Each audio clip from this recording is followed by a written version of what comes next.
Rules for achieving financial independence are simple. Rule number 1 is spend less than you earn. 5 words.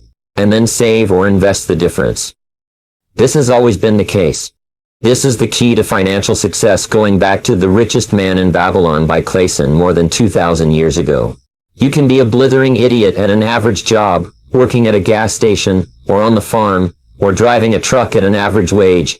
But if you save $100 a month on average from age 20 to age 65, and let it accumulate, you'll be worth more than $1 million. $100 a month, $25 a week, or less than $4 a day. About the same amount as mine, a latte coffee at Starbucks. Can you do that? Okay, well, do lots of other things, but do that for sure. Now, rule number 2 for achieving financial independence is that 10% of every dollar you earn is yours to keep. What this means is that you need to develop a habit from the beginning of your career and throughout of cutting 10% off the top of your salary and living on the other 90%. Most people get their paycheck, and they spend most of it. If there's anything left over, they throw it in the bank temporarily, and then they grab it out and spend it on something else. They look at their bank account and shout, "Gee, we've got money here, let's burn it." Some people have just got to get rid of the money. Rule number 3 is resolve in advance to prefer financial independence to status. The Work and the Millionaire Next Door found that the mark of self-made millionaires is that they weren't concerned about impressing the neighbors or keeping up with the Joneses. They were more concerned with financial independence than by looking good on the outside, at least until they became wealthy. So say to yourself, financial independence is number 1 to me, and status is number 2 or 3 or 4 or 10. Then be willing to stick to it. It's absolutely amazing what will happen to you financially. Do you know what we found out about self-made millionaires? They never buy new cars. Why?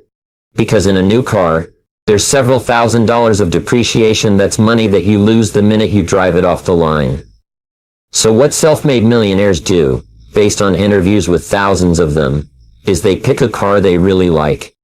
They follow it in Consumer Reports and J.D. Power for quality and service, and then about 2 to 3 years out, they look for used models with low mileage and good service records, and then they buy a car that 20 to 25% in depreciation has already been taken out of.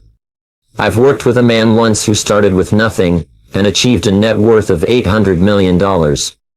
Now, he lived in a nice middle-class neighborhood, with doctors and lawyers and architects, but not ostentatious. But the people living on either side of him were just 2 paychecks away from homelessness. If their income was cut off for 2 months, they wouldn't be able to make their mortgage payments. I watched this guy.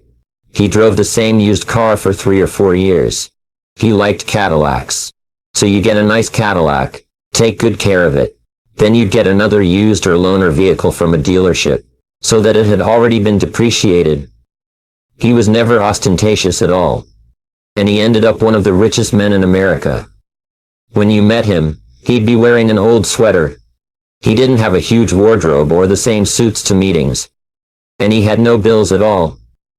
But when he wanted to go somewhere, he'd fly in his private $25 million jet all by himself. Now back to the last rule for achieving financial independence. Rule number 4 is once you put the money away, never touch it. Now this is important. So if you're writing it down, write it in red. You see, many of us make the mistake of thinking that if you save money, you put that money away so you can have it. It's fun money. So when you decide, I want to buy a car, I want to go on a trip, I want a boat, I want a motorhome, you go and you get this money that you saved. However, if you want to spend money on those things, set up a separate savings account. This money is for your financial security. This is your financial freedom fund. Once you put money into this financial freedom account, you lock it in like a one-way door. It goes in, and it never comes out. You'll never spend it. I can tell you all kinds of stories about how this will change your life, including in my life. Please believe me. Once you put it away and decide that you will never spend it, as far as you're concerned, it's gone forever. I personally will do whatever is necessary, no matter what my financial emergency is, to not touch my financial fortress. Never touch it, Because if you even think for a tiny glimmer that you can get it if you need it, then you'll find yourself needing it at the first opportunity.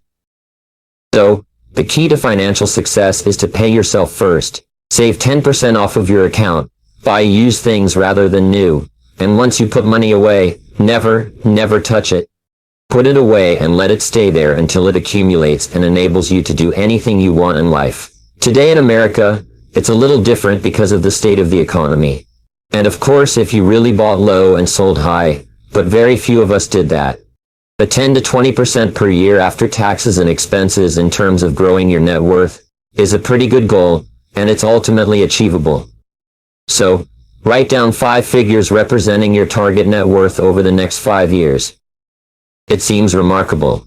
But the fact is that the starting point of increasing your income or your net worth is very simple. Can you guess what it is? Decide to do it. Make a decision to become financially independent. You say, well, it's not that simple. Well, it is that simple. It's just not easy. But it is simple. The primary reason that people don't succeed in life financially is because they never decide to, and then back up that decision with determination. Now, there are a lot of things you can do after you've made a decision, but there are very few things you can do before making a decision, or without making a decision at all. So, make that decision. Your decision may be wrong or it may be inaccurate, but at least it's a great starting point. It's like drawing a line in the ground to step over. And what if I don't get it by such and such a date? Don't worry about it. At least get it on paper and take the first step. Once upon a time when I started my career, I sat down at the end of the year, and my tax returns were $14,400. 12 years later, I sat down and did my tax returns, and my tax returns were $1,440,000. I'd increased my income by 100 times in 12 years. And I went back and I started to look at that. And I realized that I'd used a formula which I gradually articulated into what I called the 1000% formula. And it's very simple. It's based on the law of incremental improvement. Japanese call it the Kaizen principle, the principle of continuous betterment, getting a little bit better every day. So I asked the question, if you could increase your productivity, performance, and output by 0.1% per day, could you do that? Could you increase your productivity, performance, and output by 1/1000th in a day? And the answer is, of course, if you're even a tiny bit more efficient, or you worked a little bit harder on a more important task, you could become 0.1% better in a day. Well, if you did that every single day for a week, you would be 0.1% times 5. You'd be 0.5% more productive in a week. Is that possible? Of course, you would say. Anybody can become that small amount more productive.